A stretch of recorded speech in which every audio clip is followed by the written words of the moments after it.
The Honorable Speaker from the BJP also spoke about the Kashi Tamil Sangamam and the Saurashtra Tamil Sangamam. You remember all these only during elections. Okay, but let us leave that alone. But for you, Tamil seems to start in Kasi and end in Gujarat. But it is a living language. I'd like to ask, if you really care about, you quote Tirukkural also. And I think that only mention of Tamil Nadu or anything Tamil in the budget was Tirukkural. Nothing apart from that. Threaten the opposition. You have been using income tax, CBI in ED. But now you found another new way, the governors. In non-BJP states, you use your governors to create confusion. Yes, all of us. Sir, I'd just like to... About the conduct of the governor, and whatever you are saying, are you... No, not. Why not, sir? It will not be part of the record. This is a parliament. Mr. Raja, please, I think so you are aware. Then what he said? What he said? We have seen our governor walk in and walk out of our assembly. Insulting the government, insulting the state anthem, insulting the national anthem. Sir, you've been... Sir, you have been using the governors as your representatives. As representatives of... Just wait, Nisika. Sir वो senior member of parliament हैं, जो उनको support कर रहे हैं वो भी senior member of parliament हैं. सबको पता है 352(5) जो कंडक्ट है हाई अथॉरिटी पर बैठे हुए आदमी का. Please kindly you take all of you take it. Kindly please you conclude. I think so.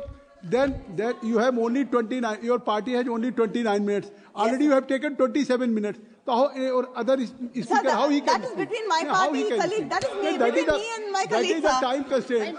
I'd like to say, please learn from the Dravidian model in Tamil Nadu, which is inclusive. I'd like to finish with a quote by our Chief Minister Muthuvel Karunanidhi Stalin. The Dravidian model does not destroy, it creates. The Dravidian model does not break, it repairs. The Dravidian model does not divide, it unites. The Dravidian model does not demean, it treats everyone equally. The Dravidian model does not exclude anyone. Standing shoulder to shoulder, it embraces everyone. Learn to embrace. This is one country, don't destroy it. Srimati Kanimozhi. Thank you, sir. I rise to speak on the motion of thanks to the President's address on behalf of my party, the DMK. First, I would like to express my grief and empathy to the families of the people who died in the stampede at the Kumbh Mela. These people trusted the union government and the state government and gathered there, hoping that you will protect them. But unfortunately, no one protected them. When religion and politics merge, it is the innocent people who suffer, and this is an example of that. And sadly, I don't know whether we're waiting for the elections. We don't even know the numbers of the people who've died in the stampede. Isn't this not inhuman? And you don't even want to allow a discussion in Parliament. Sir, the President of India ended her speech saying our Bharat is a country of 140 crore people and we have diverse states, diverse regions and diverse languages.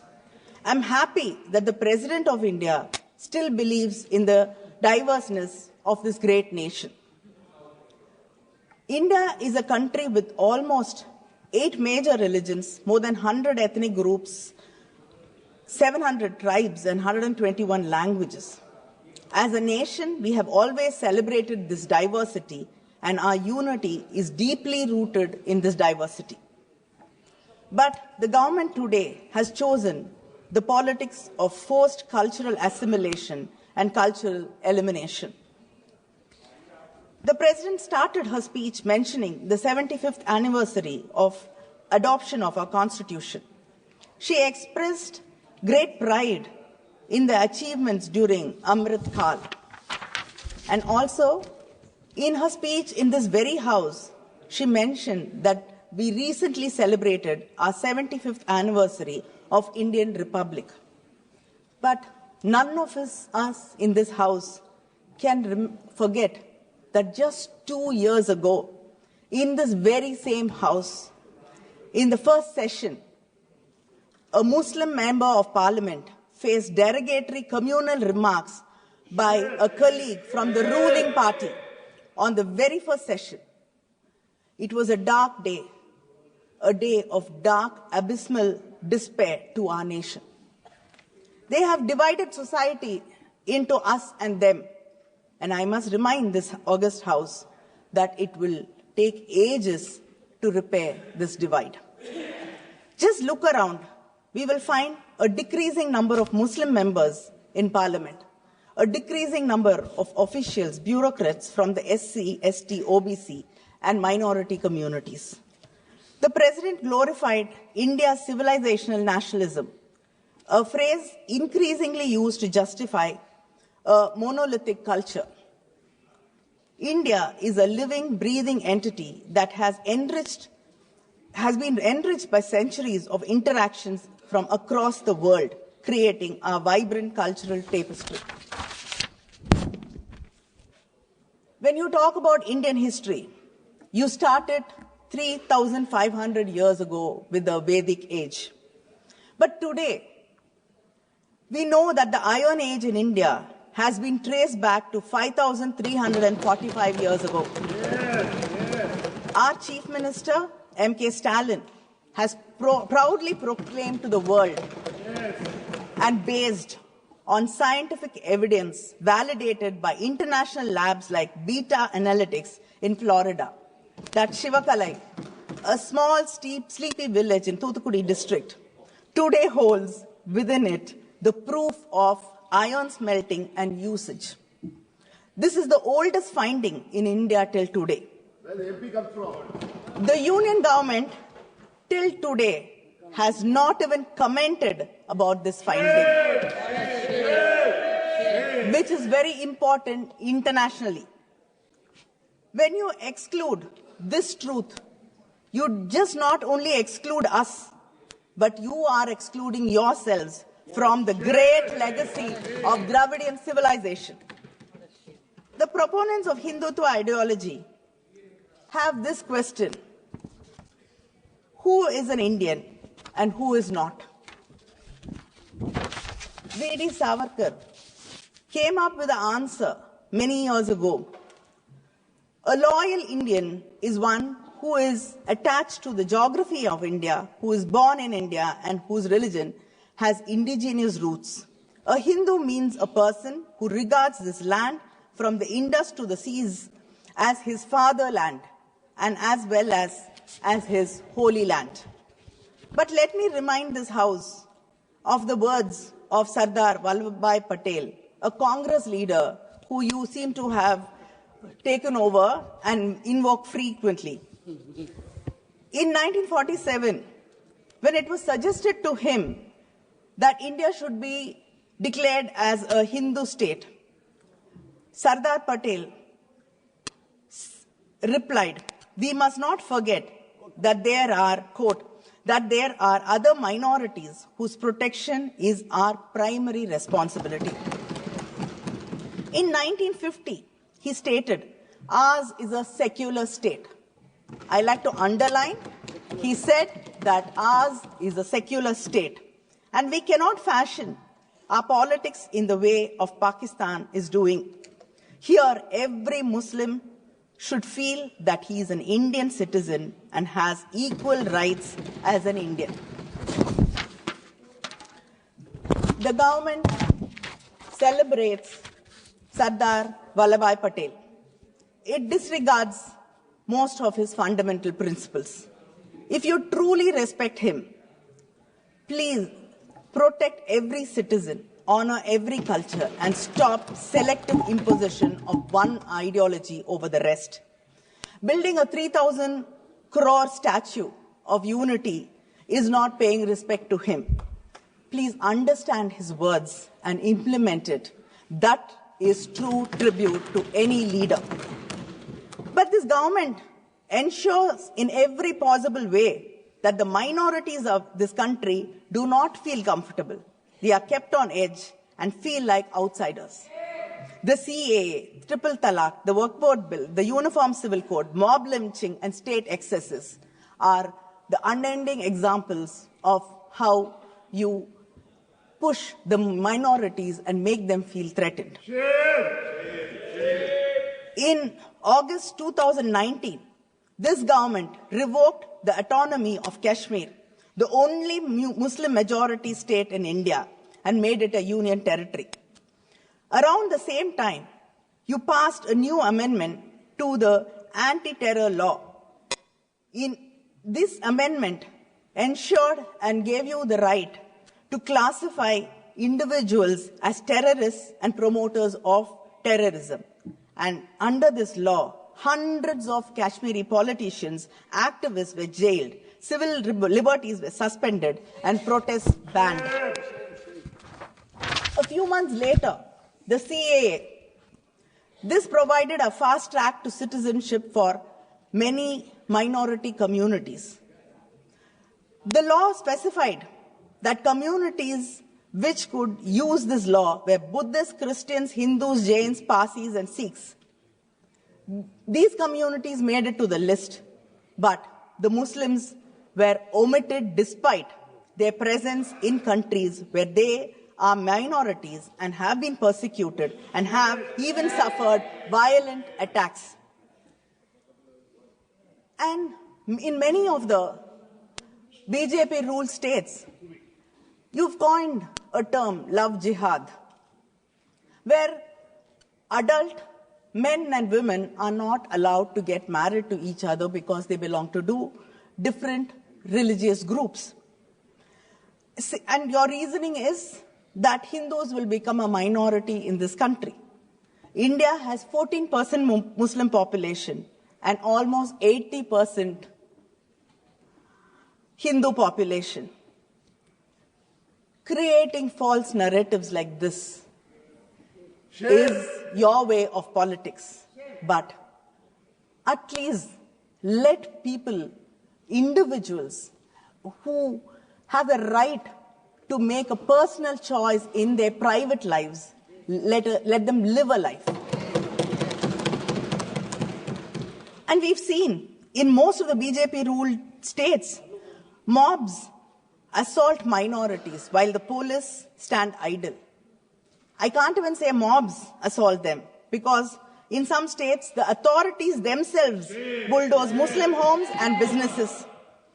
And lynchings cannot become widespread without atmosphere of impunity which you are ready to give. Attack on civil society groups are surging. Any voice of dissent is called anti-national. In November 2021, the National Security Advisor, Ajit Doval, told the graduating class of the National Police Academy in Hyderabad, the new frontiers of war is the civil society. The National Security Advisor tells the National Police Academy in Hyderabad that the new frontiers of war is the civil society. Since 2015, close to 17,000 civil society organizations have been denied registration or renewal. Next, the Christian NGOs are disproportionately losing their FCRA licenses. Out of the 2,257 NGOs who've lost their FCRA licenses, 1,626 are affiliated with Christian social programs.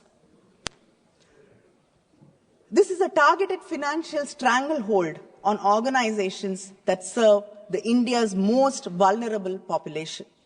The Christian community, which constitutes around 11.54% of the total religious population, operates 72% of all religious minority schools in India, and over 5,000 hospitals in rural places. But still, you do not want them to help the marginalized, the underprivileged.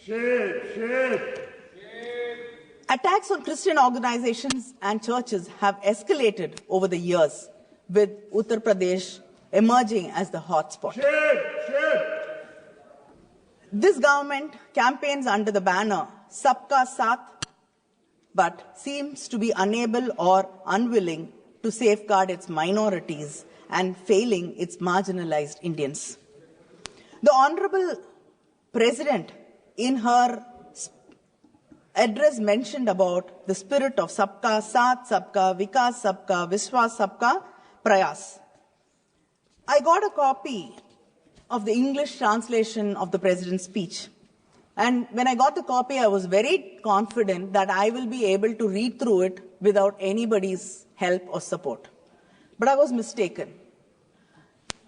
Even to get through one page, I needed help of translators, because this speech has been studded and sprayed liberally with Hindi and Sanskrit phrases, which happen to be the names of schemes or the policy of the ruling government, which is in slogans. So, how can you talk about we together if your own, even translations do not include us and they are excluding us?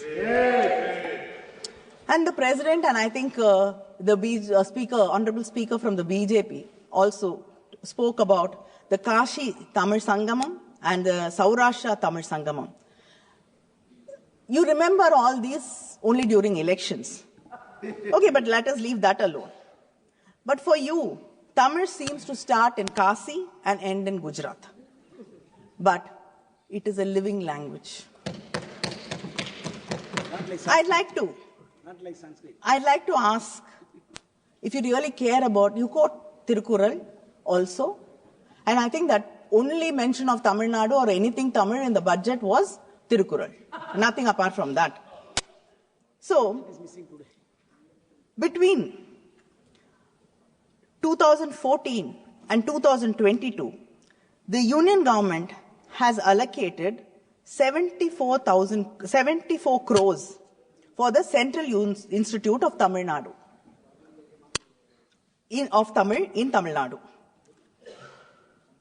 Whereas it has allocated to the Central Sanskrit University 1,487.81 crores.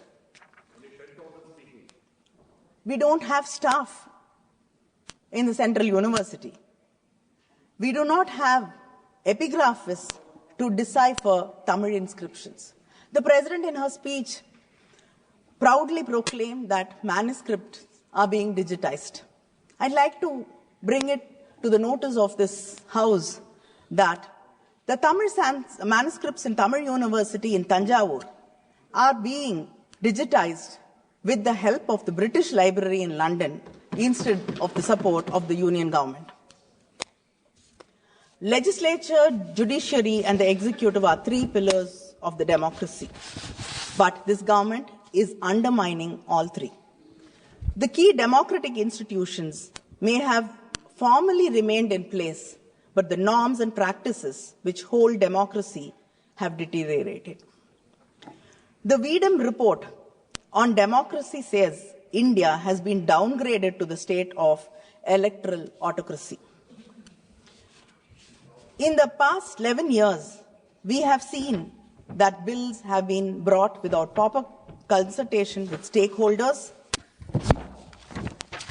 and bills which undermine the rights of state governments. In 1994, the Supreme Court ruling in the S.R. Bommai case underscored that states were not mere extensions of the Union. Rather, they possess supremacy within their constitutionally defined domain. I'd like to remind the Union government about this case, and you seem to have forgotten that states have their rights, and the rights have been promised, have been secured under the Constitution of this country. I'd like to just go through a list of the bills which were passed in this House. The Electricity Amendment Bill, Act 2022. It sought to allow multiple private distributors in state-controlled power sectors. reducing state government's control over the electricity distribution. Mines and minerals. This act, which enabled the union government to auction tungsten in Aritapatti in Madurai without the consent of the Tamil Nadu government.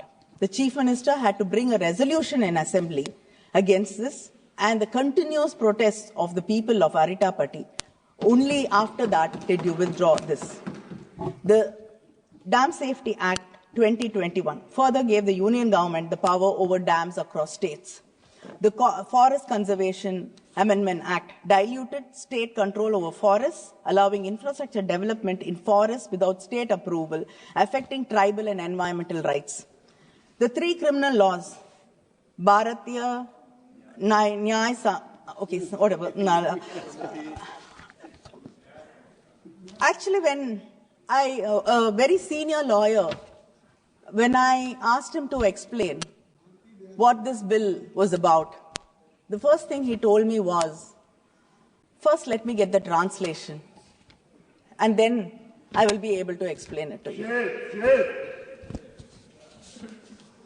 The national education policy, which you're very, very, very proud of, it imposes a uniform education policy disregarding the distinct linguistic and educational priorities of the states like Tamil Nadu, Karnataka, Andhra, Kerala, and Telangana. The farm laws, I don't have to talk about it. The union government seems to have forgotten that education is under the concurrent list, and it is not in the union list. The UGC draft regulation 2025, which ultimately wants to centralize control over university leadership, particularly through appointment of vice-chancellors, undermining the federalism of overriding state laws and imposing central criteria on state university. This limits the autonomy of universities and hinder their ability to function according to regional needs. And the one nation, one election. Again, this is being brought so that when during an election, the issues which are important to states, state governments, are wiped away, are lost, and the national parties, the national parties can set the agendas for the election, and the states do not matter. 5 minutes. The census delimitation. There's already one speaker more already. And yes, so I'll just finish. I'm just finishing. The census delimitation. I'm just reminding. I'm not. It is to. Sir? It is to you too, because you have one more speaker. So we insist on caste census, but we have to oppose delimitation based on the census. States which have done well, which have controlled population, which have advanced education, health, and employment, are the ones which are going to suffer. Just because we have reduced the population, just because we've been responsible states, it does not mean we have to suffer. And then, once again, the balance of power will become lopsided. So this government has failed its citizens even in providing basic amenities such as food, employment, education, and shelter. You keep talking about Amrit Kal. I don't think we've even arrived at Acche Din, which you started with. So where is the where is the possibility of talking about the Kal? Kal means Kalam, I think. And you're talking about protecting farmers.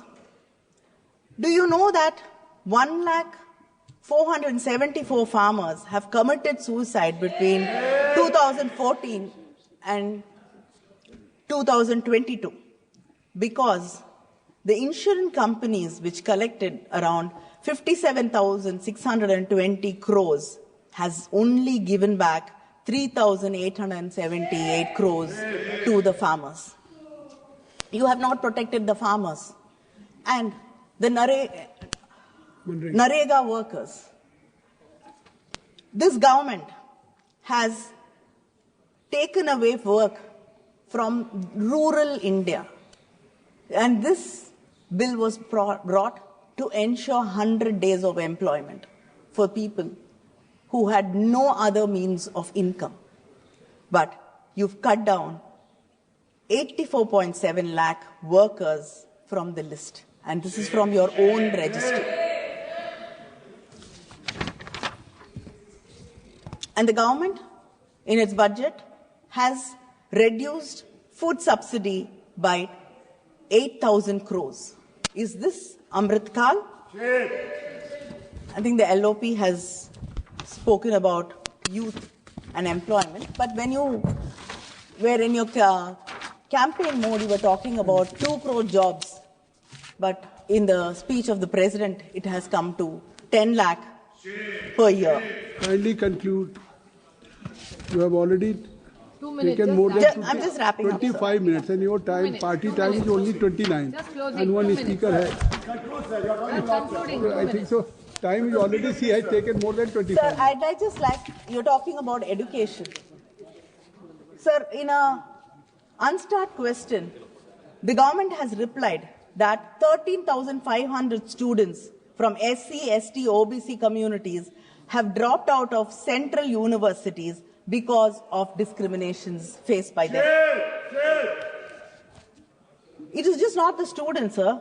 A professor, Gopal Das in Bangalore, had to write to the president of this country for justice. And in the investigation, it's been confirmed that there was workplace discrimination involving the dean and the director.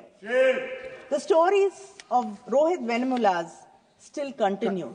Kindly conclude. His words, "My birth is my fatal accident," still hurts our minds. Kanimozhi ji, kindly. Just finishing, sir. Kindly conclude. You have already taken more than 25. So Your time Sir, is only 29. you're holding a stranglehold over the media. I think many people have spoken about how the media is being owned by some corporates who will never go against you. And the journalists are threatened. There have been so many arrests without any rhyme or reason. And there's no protection for journalism and the media houses in this country. And to threaten the opposition, you have been using income tax CBI in ED. But now you found another new way, the governors. In non-BJP states, you use your governors to create confusion. Yes, all of us. Sir, I'd just like to... Sir, She's concluding, sir. Sir, when he gets every day, he gets getting a 0 hour. But Kanimozhi ji, we've all watched, sir, we've all watched, sir. You can't discuss about the conduct of the governor, and whatever you are saying, are you? No. It will Why not, sir? It will not be part of the record. This is a parliament. Mr. Raja, please, I think so you are aware. Then what he says? What he says? We have seen our governor walk in and walk out of our assembly, insulting the government, insulting the state anthem, insulting the national anthem. हो गया हमने कह दिया Sir, you've been... हमने कह दिया Sir, you have been using the governors as your representatives, आप क्या as करेंगे representatives of the... Just wait, Nishikant sir वो सीनियर मेंबर ऑफ पार्लियामेंट हैं जो उनको सपोर्ट कर रहे हैं, वो भी सीनियर मेंबर ऑफ पार्लियामेंट है। सबको पता है 352(5) जो कंडक्ट है हाई अथॉरिटी पर बैठे हुए आदमी का, चाहे प्रेसिडेंट का हो, चाहे गवर्नर का हो, चाहे चीफ इलेक्शन कमिश्नर का हो। Leader of the opposition Rahul Gandhi भी गलत बोल गए, बोलते रहे, सब ताली थपथपाते रहे। कनी भी वैसा ही गवर्नर के बारे में बोल रही हैं। यदि इस तरह से पार्लियामेंट चलेगा सर, तो इस पार्लियामेंट का क्या मतलब? वो पार्ट ऑफ प्रोसीडिंग नहीं होगा। मैंने रूलिंग दे दी है। That will not be a part of the proceeding. Please kindly you conclude. Please kindly you take all of you take it. Kindly please you conclude. I think so. Then that you have only 29. Your party has only 29 minutes. Already you have taken 27 minutes. So how or other speaker Sir, how he can? that is between my how he party can colleague. speak? That is me, That between the- me and my That colleague, is the sir. time constraint. Can you enlighten? No, Mr. Don't pass any remark on the Sir. chair, please. Kindly conclude it. Kindly conclude. Sir, you're Other- depriving Please, the please. states of their rights, One of minute. their Only 1 fiscal autonomy. And I'd like to say, please learn from the Dravidian model in Tamil Nadu, Thank which you. is inclusive. I'd like to finish with a Thank quote by our Chief Minister, Muthuvel Karunanidhi Stalin. The Dravidian model does not destroy, it creates. The Dravidian model does not break, it repairs. The Dravidian model does not divide, it unites. The Dravidian model does not demean, it treats everyone equally. The Dravidian model does not exclude anyone. Standing shoulder to shoulder, it embraces everyone. Learn to embrace. This is one country, don't destroy it. Shri Bharat ji,